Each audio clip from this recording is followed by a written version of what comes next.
बिस्मिल्लाहिर्रहमानिर्रहीम, अस्सलाम वालेकुम। कैसे हैं आप सब लोग? खैरियत से हैं? उम्मीद करता हूँ खैरियत से होंगे और मेरी वीडियो से कुछ ना कुछ सीख रहे होंगे।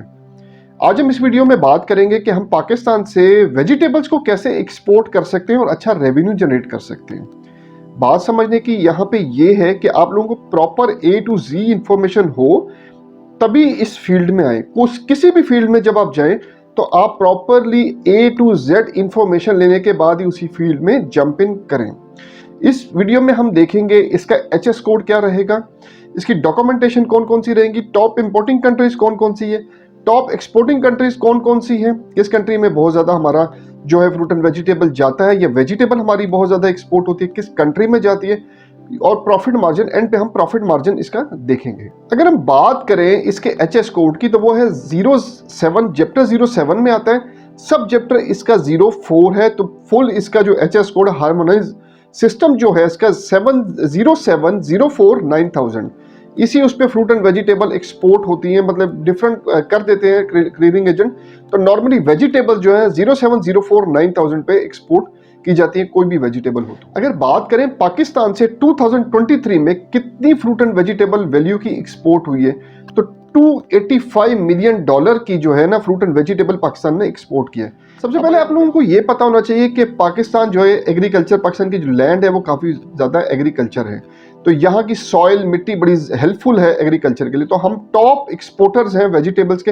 अगर हम ये नहीं कह सकते हमारी मोनोपोली है इसमें, लेकिन हम टॉप एक्सपोर्टर्स हैं ऑल ओवर द वर्ल्ड इसको एक्सपोर्ट करने। ऑल दो हमारा जो पॉपुलेशन और हमारा जो एरिया है वो इतना ज़्यादा नहीं, लेकिन फिर भी हमारे यहाँ पे हमारी लैंड के हिसाब से हम बहुत बड़े एक्सपोर्टर। अब आप खुद हिसाब लगा लें, $285 मिलियन की जो हमने एक साल के अंदर अंदर एक्सपोर्ट की है, तो आप खुद हिसाब लगाएं कि हम कितने बड़े एक्सपोर्टर्स हैं इस चीज़ के भी। अपने रीजन की बात करो, ऑब्वियसली अमेरिका वगैरह के साथ तो हमारा कोई कंपैरिजन नहीं है, लेकिन अपने रीजन में हम काफ़ी ज़्यादा हम बड़े एक्सपोर्टर हैं। अगर हम बात करें कि हम जो है कहाँ कहाँ अपनी प्रोडक्ट को एक्सपोर्ट कर सकते हैं, मतलब कि कौन कौन से इंपोर्टर्स हैं ऑल ओवर द वर्ल्ड कि जहां अपनी वेजिटेबल्स को एक्सपोर्ट कर सकते हैं, उसमें सबसे पहला नाम आता है दुबई, मतलब UAE जिसको कहते हैं, उसके बाद सऊदी अरेबिया, उसके बाद UK, उसके बाद कनाडा, उसके बाद स्वीडन आता है, उसके बाद बहरीन, ओमान, कतर, अफगानिस्तान हमारी बहुत बड़ी मार्केट है, उज्बेकिस्तान हमारी बहुत बड़ी मार्केट है।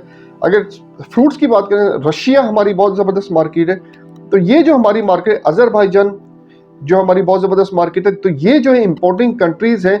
आप साउथ एशिया में एक्सपोर्ट करके ना वेजिटेबल्स को बाय रोड करें या बाय सी करें, ठीक है। अब बाय सी तो ऑब्वियसली बहुत कम एरियाज को टच करेगी, बाय रोड ही जाएगा वाया अफगानिस्तान या वाया ईरान। तो ये बहुत इंपॉर्टेंट कंट्रीज़ हैं हमारे लिए और ये बहुत ज़्यादा रेवेन्यू जनरेट करके आपको देती है। अच्छा, अब इसके बाद ऑब्वियसली आपको ये भी पता होना चाहिए कि एक्सपोर्टिंग कंट्रीज कौन कौन सी है। तो चंद एक का नाम बताऊंगा, है तो बहुत ज़्यादा, लेकिन चंद एक जो है उसमें इंडिया आता है, USA आता है, चाइना आता है, यूक्रेन आता है, अर्जेंटीना आता है, बांग्लादेश आता है, साउथ अफ्रीका आता है।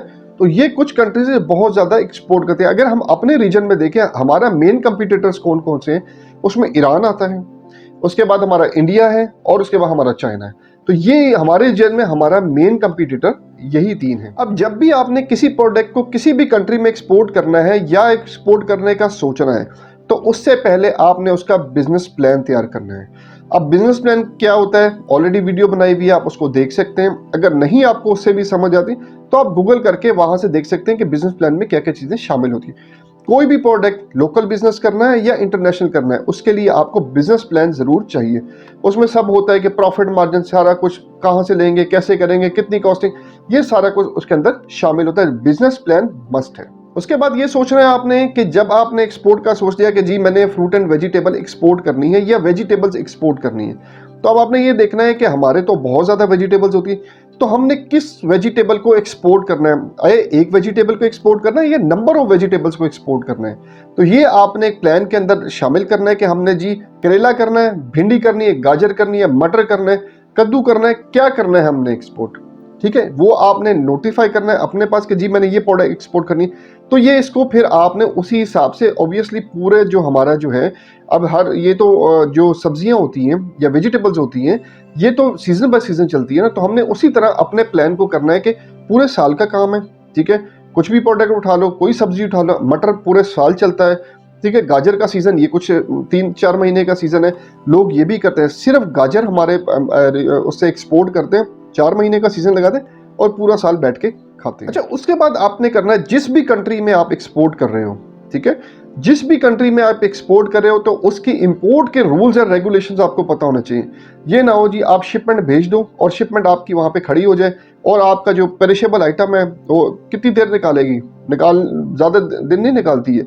अगर कंटेनर कर रहे हो, अगर बाई एयर में कर रहे हो तब भी ज़्यादा दिन नहीं, 4-5-6-8 घंटे 10 घंटे बाद ये खराब होना स्टार्ट हो जाती है। पेरिशेबल आइटम है, आपको भी पता है, क्योंकि इसको रेफ्रिजरेटर मिलेगा नहीं वहाँ पे। जब रेफ्रिजरेटर मिलेगा नहीं तो ये खराब होना शुरू हो जाएगी, जब खराब होना शुरू हो जाएगी तो फिर आपका नुकसान हो जाएगा। जब आप वेजिटेबल प्रोडक्ट एक्सपोर्ट करने का सोच रहे हो तो आपने इंटरनेशनल मार्केट की डिमांड देखनी है कि किस प्रोडक्ट की, मतलब प्रोडक्ट नहीं, किस चीज़ की ज़्यादा डिमांड आ रही है वेजिटेबल्स में, कौन सी जो वेजिटेबल है ज़्यादा डिमांडिंग है। यहाँ पे आज का देखें, अब जो है ना सारी जो वो है ना कंट्रीज, वो ऑर्गेनिक पे जा रही हैं, ठीक है।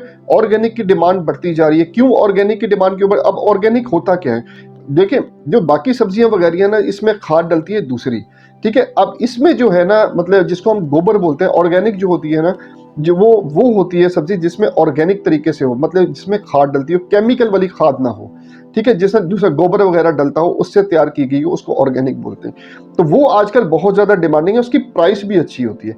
जब आप अपने जो पैकिंग करोगे उसके ऊपर लिखोगे ना ऑर्गेनिक है और सर्टिफिकेट की जो वो लगाओगे, तो आपकी ऑब्वियसली अगर कोई चीज़ 10 रुपए की बिक रही है तो आपकी वो 13 रुपए की बिकेगी, 3 रुपए का आपको प्रॉफिट मिलेगा ही मिलेगा। वही बात होगी ना कि अगर हम जो है जो अपनी क्वालिटी अपनी मेंटेन करेंगे प्रोडक्ट की, तो हमारी ऑब्वियसली उस क्वालिटी की जो प्रोडक्ट की डिमांड भी बढ़ जाएगी और उसकी प्राइस भी मिल जाएगी। देखो, आपकी क्वालिटी एक जा रही है, अच्छी क्वालिटी जा रही है, तो लोग जो है ना वेट करेंगे कि इस बंदे के पास वो उस बंदे का माल आएगा तो हम परचेज करेंगे। लोकल मंडी का हिसाब बात करता हूँ, आपको समझाता हूँ इससे, कि फर्ज करें आप किसी भी बंदे के आड़ती के पास जाते हैं, तो आप एक जो है मखसूस किस्म की जो आइटम है, मतलब कुछ भी होगी, सब्जियों में कुछ होगी कि यार उस बंदे का, फलाने बंदे की नहीं आई आपके पास, क्योंकि उसने टैग डाला होता है अंदर, तो पता लग जाता है उस बंदे का ना, XYZ बंदे की, तो वो डिमांड पे लेके जाते हैं क्योंकि उसकी प्रोडक्ट अच्छी होती है हमेशा से। तो आप भी ऐसे ही एक्सपोर्ट करेंगे तो अपनी प्रोडक्ट की क्वालिटी मेंटेन करेंगे ना, तो दुबई में आपकी या किसी भी कंट्री में आपकी प्रोडक्ट जो है ना नाम से पहचानी जाएगी। अब थोड़ी बात कर लेते हैं परचेजिंग की, कि परचेजिंग कहाँ से करनी है सब्जी। अच्छा, इसमें 2 तरीके हैं, या तो आप फार्मर से डायरेक्ट बाग से पैक करें और उसको कर लें आगे जहाँ भी एक्सपोर्ट करना है, या आप मंडी से ले लें। अगर तो आप जहाँ पे रहते हैं, फर्ज करें कराची में है, कराची मंडी से ले लें, लाहौर में तो लाहौर मंडी से, नहीं तो अगर आपके सबर्ब्स में या जहाँ नियरेस्ट जो भी अपने जो है फार्मर्स वगैरह हैं उस प्रोडक्ट के, तो बेटर यही है कि आप फीड से अपनी जो प्रोडक्ट है उसको तैयार करें। तैयार करने के बाद वहीं से आप एक्सपोर्ट करें। अब आपने करना क्या, अब जो वेजिटेबल्स है ना ज़्यादातर वो जाती है जाली के अंदर, ठीक है। जिस तरह करेला हो गया, कद्दू हो गया, ये जाता है उसके अंदर, बॉक्स के अंदर जाता है, मतलब कि कार्टन के अंदर जाता है। बाकी मटर हो गया, बीन्स हो गए, फ्रेश बीन्स हो गए, और कुछ आइटम्स होगी वो जाती है जाली के अंदर। तो ये आप लोगों को पैकिंग का पता होना चाहिए और किस डिमांड की पैकिंग है, किस कंट्री में आप भेज रहे हो।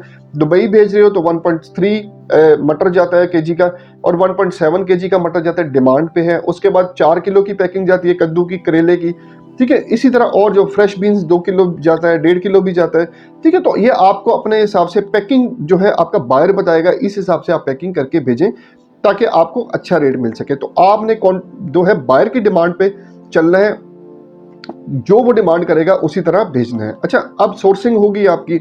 अब आपका अगला स्टेप क्या हो, अगला स्टेप ये होगा आपका कि आपकी ट्रांसपोर्टेशन होगी, पैकिंग होगी, ठीक है। अब पैकिंग कंप्लीट होगी आपकी, बायर ने बता दिया कि मुझे इतनी जालियां चाहिए, इतने कार्टन चाहिए, आपने पैक कर दिया। उसके बाद अब आपने ट्रांसपोर्ट करना है। अब आप बाय एयर कर रहे हो, जो सब्जियां हैं 90% बाय एयर जाती हैं, उसमें ये होता है कि आप जो जल्दी पहुंच जाती है, पर सब्जी जल्दी खराब हो जाती है, इसलिए जो है ना यहाँ से इसको ऐसा किया जाता है कि बाय एयर ही भेज दिया जाता है, तो वो बाय एयर के ही हिसाब से बिकती है। तो आपने उसको जो है एयरपोर्ट पे वो कर देना है, उसको ट्रांजिट कर देना है। इससे इन द मीनवाइल आपने एयर जो इसका जो आयाटा एजेंट से एयरवे बिल ले लेना है, उसका जो एयरवे नंबर जो होता है वो भी आपने जो पैकिंग कर रहे होंगे तो उसके ऊपर स्टैम्प करना है, क्योंकि इसके बगैर आपके शिपमेंट जो है उस पर ANF या कस्टम होता नहीं है। तो आपने उसकी टैगिंग लाजमी करनी है। अपनी शिपमेंट की टैगिंग करने के बाद आपने रवाना कर देनी है एयरपोर्ट पे। जो आपका क्लियरिंग एजेंट है वो रिसीव कर लेगा। आपने अपना ऑलरेडी याटा से स्पेस जो है अवेलेबल करवाई हुई है, तो आपने जो आपकी शिपमेंट है वो एयरपोर्ट पे पहुंचेगी, उसके वेट होगा, वेट होने के बाद उसका कस्टम होगा, कस्टम के बाद एएनएफ लगेगा, एएनएफ के बाद फाइनल सर्टिफिकेट मिलेगा आपको। उसके बाद आपकी शिपमेंट जो है फाइनल डेस्टिनेशन पे जो है वहां पे गाड़ियां लेके जहाज पे पहुंच जाएंगी। यहाँ पे अब आपने जितने फाइनेंसेस हैं आपके उसको उस पर नजर रखनी है। एक एक रुपया जहां से बचता है उसको बचाना है, क्योंकि यहाँ पे एक एक रुपया की गेम होती है। थोड़े से डॉक्यूमेंट्स की बात कर लें। अब शिपमेंट तैयार होगी, एयरपोर्ट पे पहुंच गई, उससे पहले आपने उसको बताना है, अपने जो क्लियरिंग एजेंट है उसको बताना है कि जी मेरे पास इतने बॉक्सेस इसके हैं, इतने बीन्स के बैग्स हैं, इतने केजी के ये हिसाब है, इतने केजी का ये हिसाब है, ताकि जो है बिल जो अपना जो क्लियरिंग एजेंट है वो आपके जो शिपिंग बिल वो जो है फाइल कर दे, एयरवे बिल फाइल कर दे। ठीक है, तो अब यहाँ पे आपका काम कंप्लीट हो गया। आपकी शिपमेंट जहां जानी थी वहां से आपकी चली गई। डॉक्यूमेंट्स की बात करें तो अब इनवाइस लगेगी, इसके अंदर पैकिंग लिस्ट होगी, certificate of origin, obviously Pakistan की सब्जियां तो सर्टिफिकेट ऑफ ओरिजिन पाकिस्तानी लगेगा। उसके बाद आपकी जो है एयरवे बिल लगेगा, बाय एयर शिपमेंट कर रहे हो आप। उसके बाद आप जो हो जो आपका फाइटोसैनिटरी सर्टिफिकेट लगेगा, जो आपको सब्जियों के लिए यूज, फ्रूट एंड वेजिटेबल के लिए नॉर्मली यूज किया जाता है। ये 4-5 जो है सर्टिफिकेट्स हैं जो लगते हैं। बाहर की डिमांड इसमें नॉर्मली होती नहीं है, क्योंकि ये जो सारी आइटम्स है ना, ये जो जाती हैं ये आपकी जो कमीशन पे जाती हैं। जिस तरह लोकल मंडियों में काम होता है इसी तरह इंटरनेशनल मंडियों में काम होता है, तो ये कमीशन पे आपकी जाती हैं। अब ऐसा भी नहीं कि सारे फ्रॉडिये बैठे हैं, आप कमीशन पे भी बेच सकते हैं, अच्छे लोग भी बैठे हैं, तो आप वो अच्छा आपको करके जो है कमीशन आपको अपना काट के सेल अच्छी करके आपको वापस रिटर्न में आपकी मनी कर देते हैं। लेकिन बहुत संभल के काम करना है। मैंने ऑलरेडी वीडियोस बनाई हुई हैं, उनको जरा जाके जरा गौर से सुने, क्या क्या उनमें बातें की हुई हैं, ताकि आप लोग बिल्कुल क्लियर हो जाए, आप लोगों को बिल्कुल क्लियर, कोई प्रॉब्लम ना रहे फ्रूट एंड वेजिटेबल एक्सपोर्ट करने में। जो हमने मारे खाई हैं कम से कम वो आप लोग ना खाएं अगर इस फील्ड में नहीं आ रहे हैं। थोड़ी सी प्रॉफिट मार्जिन की बात कर लें। सब चीजें हमने डिस्कस कर ली। प्रॉफिट मार्जिन कितना होता है एक शिपमेंट में? यहाँ पे शिपमेंट 1 टन की होती है।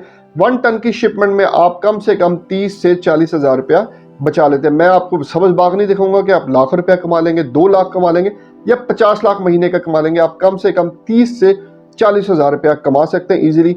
इसको कम भी कर लें, कभी आपका हो सकता है बी पे बिक जाए, मतलब नेक टू नेक बिक जाए, तो आप 0 रुपये कमाएं, लेकिन आप अमूमन आप एक शिपमेंट में 30 हजार रुपये से 40 हजार रुपया बचा सकते हैं। अब ये क्वांटिटी पे गेम है कि आप कितनी शिपमेंट्स इन अ वीक करते हैं या इन अ मंथ करते हैं, तो उसी हिसाब से अगर 10 करते हैं तो आप 10 को 30 हजार से मल्टीप्लाई कर दें, कितना रेवेन्यू आप जनरेट कर सकते हैं। ये कोई सुनी सुनाई बातें नहीं, हम कर रहे हैं काम, तो वही आपको बता रहे हैं कि अगर शिपमेंट्स आपकी क्वांटिटी बढ़ाएंगे तो शिपमेंट बढ़ जाएगी, और अगर आप जो हो 1-2 पे ही रहोगे तो फिर 30 से 40 या 1 लाख रुपए आप मंथली कमा सकते हैं। काम छोटा सा है, बायर की शिपमेंट है, इतनी हेक्टिक भी नहीं है। 1 टन की शिपमेंट है, 1000 केजी की शिपमेंट करें और इजी हो जाए, परेशान होने के साफ शिपमेंट करें। ठीक है, पैकिंग खुद करवाएं, ना कि जो एजेंट्स बैठे हुए जो लोग कर रहे हैं, जो आपसे 10 रुपये या 14 रुपये पर केजी लेते हैं। ठीक है, या आप ये ना हो कि आप उनसे पैकिंग करवाएं, आप खुद करें। जो भी काम करना है अपने हाथ से करें, 200-400 रुपया ज़्यादा दे के लेबर से खुद करें, ताकि आप लोग को सीखें। एक शिपमेंट करेंगे तो इंशाल्लाह नेक्स्ट टाइम से आप खुद ही शिपमेंट करना शुरू हो जाएंगे। किसी की आपको जरूरत नहीं पड़ेगी, किसी की गाइडेंस की आपको जरूरत नहीं पड़ेगी। तो एक छोटी सी वीडियो थी, लोग बहुत ज़्यादा कमेंट कर रहे थे सर हमें पता है हम वेजिटेबल्स कैसे एक्सपोर्ट कर सकते हैं, कि इसमें प्रॉफिट भी कमा सकते हैं कि नहीं कमा? बिल्कुल कमा सकते हैं आप प्रॉफिट, ऐसी बात नहीं कि प्रॉफिट नहीं कमा सकते आप। चले, उम्मीद करते हैं आपने इस वीडियो से भी कुछ सीखा होगा। मेरी वीडियो को लाइक, सब्सक्राइब और शेयर लाजमी किया करें, ताकि आने वाले जो न्यू इंपोर्टर एक्सपोर्टर्स है वो भी कुछ ना कुछ लर्निंग कर सकें और एक्सपोर्ट की फील्ड में आके मुल्क का नाम भी रोशन कर सकते हैं और खुद भी कुछ कमा सकें। अगली वीडियो तक के लिए अपने भाई को इजाजत दीजिएगा। अल्लाह हाफिज।